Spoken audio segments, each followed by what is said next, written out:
Ko huri tātou i nānei. Let's move straight to our next kai kōrero, Waikato Maniapoto Ngāpuhi, kai rangahau Māori, Manaaki Whenua Land Care Research, speaking on return on investment for native forest-based industries. Please welcome to the panel to our kai kōrero, Nikki Harcourt. Kei a koe, Nikki. Nā tātou ngā mihi o te rā, ko Nikki Harcourt tōku ingoa, kei Manaaki Whenua hui mahi ana. My name's Nikki Harcourt. I'm a senior researcher at Manaaki Whenua Land Care Research. Today I'm going to share some insights with you about what return on investment might mean for making products from Indigenous plants. My key points are that, yes, you can generate economic returns from our Indigenous plants, but there are many considerations sitting behind those numbers you see bandied around on the internet. These are undeveloped markets. Financial modelling is based on a set of assumptions. Ventures might be financially viable, but who is going to buy your products? There are several parts to the investment: the front end, the plants, harvest, infrastructure, processing, manufacturing, compliance costs, marketing, right through to securing customers. If your primary motivation is to restore the whenua, to increase biodiversity, then having a modest economic return might be acceptable. Your aspirations are the key to what return on investment means for you. So in my day job, I work with our Māori landowners to support them in their decision-making about alternative land use opportunities. This always begins with their aspirations and understanding how they seek to balance the various connections within Te Tai. What return on investment means to different people is very much contextual to them. If we adopt a whakaaro Māori perspective, then perhaps reconnection to our ancestral knowledge, restoring our whenua, and building community linkages around social enterprises might be more important than just dollars.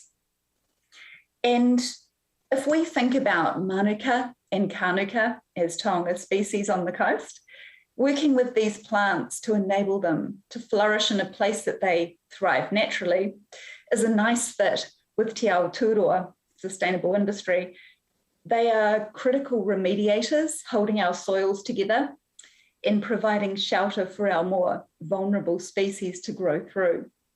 And then there are our ancestral connections to these taonga and the knowledge that has been passed down. So today I'm just reflecting on the commercial aspects alone. There are lots of facts and figures bandied about on the internet about potential economic returns. But how realistic are they actually? Well, they are certainly good for starting a conversation, but you need to make sure you're getting good advice from people who understand the true complexities. And best of all, talk to Māori landowners and enterprises who are out there doing the doing. People like Manu and Damien from Hikarangi Bioactives, and Brenda from Manawa Honey, who was the previous speaker. Those numbers that you see on fact sheets, they're built on so many assumptions. If you think about your own whenua, you'll understand that it's probably quite different to someone else's, both in terms of climate, topography, soils, and even the underlying genetics of the plants. Raw product supply, such as honey in a drum or cut brush, is quite a different proposition to value-add products like finished balms in terms of complexity of financial modelling. Aside from costs associated with manufacturing and marketing, the question remains, who will buy your products? So, just a few comments on the true costs of production then. Depending on your starting point, you might need to invest in getting plants in the ground and growing them to a size and a state where they're capable of being harvested. So potentially lots of time and a fair amount of money. And especially in the context of climate change, it's more important than ever to consider the risks of severe weather events on these plants. And it's really important to understand what grows well, Nothing beats plus place-based knowledge for helping to inform these key decisions. So in terms of thinking about what costs might look like in investing in honey production, here's an example. A conservative estimate for Manuka plants alone at the industry recommended stems per hectare density would be about 2,600 per hectare over about 4 years. And then fencing and so forth would be additional to this.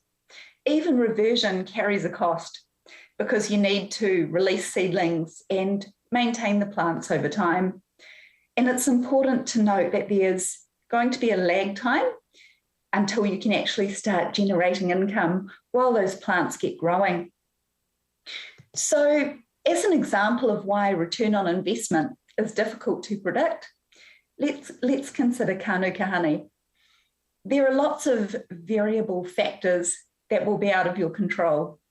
Things like the stems per hectare that are currently growing on your land, things like the hive stocking rate, the minimum honey yield hive, so how much honey is produced. The price of honey is very volatile, but also it's important to think about your place in the supply chain, because if you've invested in extraction, for example, that's considerably more in terms of investment.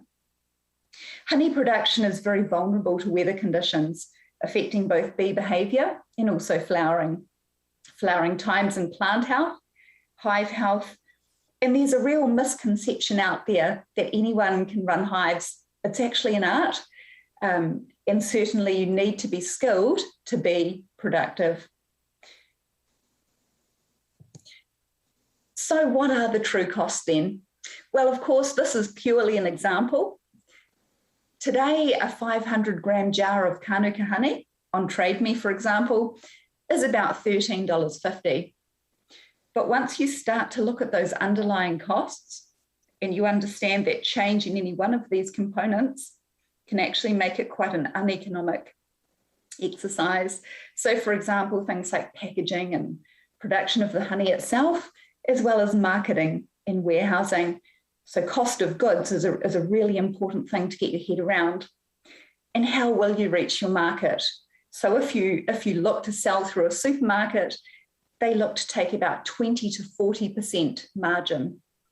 So you'd need to make a considerable profit to look at that particular way of selling your product.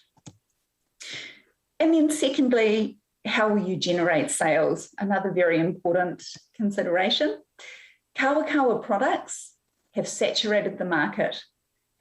The thing is, kawa is very labour intensive to pick, and this is reflected in the cost of goods, alongside the fact that it would cost around $3,900 per hectare to actually get these plants in the ground. And they're fairly frost tender as well. So they can't be grown just anywhere. You need to understand those place-based conditions. And then balms are a really good example of why you need to understand what your unique selling proposition is. If you go to any farmer's market, you're likely to see at least six people selling similar products.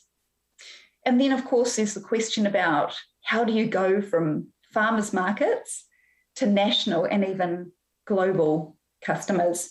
A quick search on Google and you'll see multiple sites selling kawa products. Again, how will you reach your market? So what are the next steps that I would recommend? It's really important to understand what your plant resource is like. What is the true production potential of the plants on your whenua? Map your stem density, so understand how many plants that you have and what types of plants you have. Test market demand for your product. It may be a foray into Trade Me. Will people buy your product? What will they pay? And also, to de-risk any venture, it's a good idea to join a collective to benefit from expert advice, market access, and shared infrastructure. And then my final message is please feel free to contact us at Manaaki Whenua for more advice at any time. Kia ora. Tēnā koe, Nikki, ngā mihi nui ki a koe.